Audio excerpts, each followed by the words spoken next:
បាទជំរាបសួរបងសូមជម្រាបនឹងអធិស្ឋានដល់បងក៏ដូចជាលោកពូលោកគ្រូដែលលោកចេះជាងខ្ញុំនៅថាខ្ញុំនៅក្មេងនៅទេនៅខ្ចីណាស់គ្រាន់តែថាមានបទសោតទូចចង់ចែកម្លែកដល់បងដែលគាត់អ្នកអត់សូវចេះជាងខ្ញុំអ្នកអត់ចេះជាងខ្ញុំហើយអ្នកខ្លះក៏គាត់ចេះតិចចឹងទៅហើយបងខ្លះដែលគាត់អត់ដែរចេះសោះគាត់អាចរៀនបានក៏ប៉ុន្តែទៅរៀនពីគ្រឹះពីមេពីបាតវាព្យាយាមមើលហើយក៏ខ្ញុំមិនអាចធានាថាបង្រៀនទៅដឹងតែចេះទេហ្នឹងពាក់ព័ន្ធទៅលើបងយកចិត្តទុកដាក់ខំប្រឹងទិញព្យាយាមរៀនដែរបាទហើយបើថាអត់ចេះសោះក៏ធានាបរៀនចេះខ្ញុំអត់បានធានាអញ្ចឹងទេបងណាហ្នឹងហើយគាត់ថាព្យាយាមមើលទៅបើសិនចង់ចេះគាត់កោតកំដរអារម្មណ៍លេងគាត់អីតែបងខ្លះគាត់ចេះតិចអញ្ចឹងគាត់មើលទៅក៏ឆាប់យល់ជាង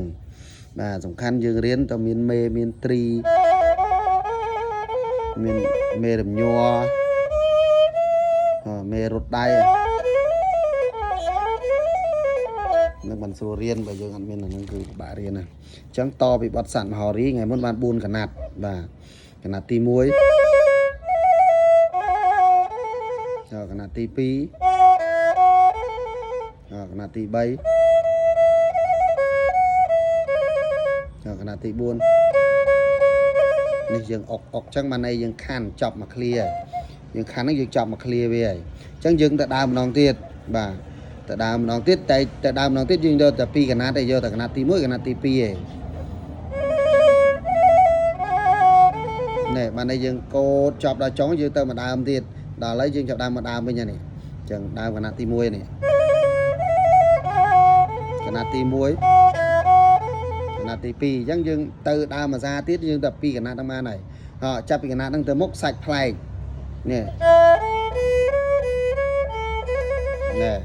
សាច់ប្លែកអញ្ចឹងមកណែមុនបាន4កណាត់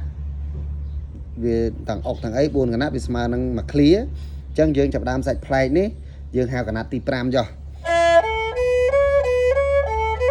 ណែបាទអញ្ចឹងយើងចាប់ដើមអីខ្លះកណាត់ទី5ហ្នឹង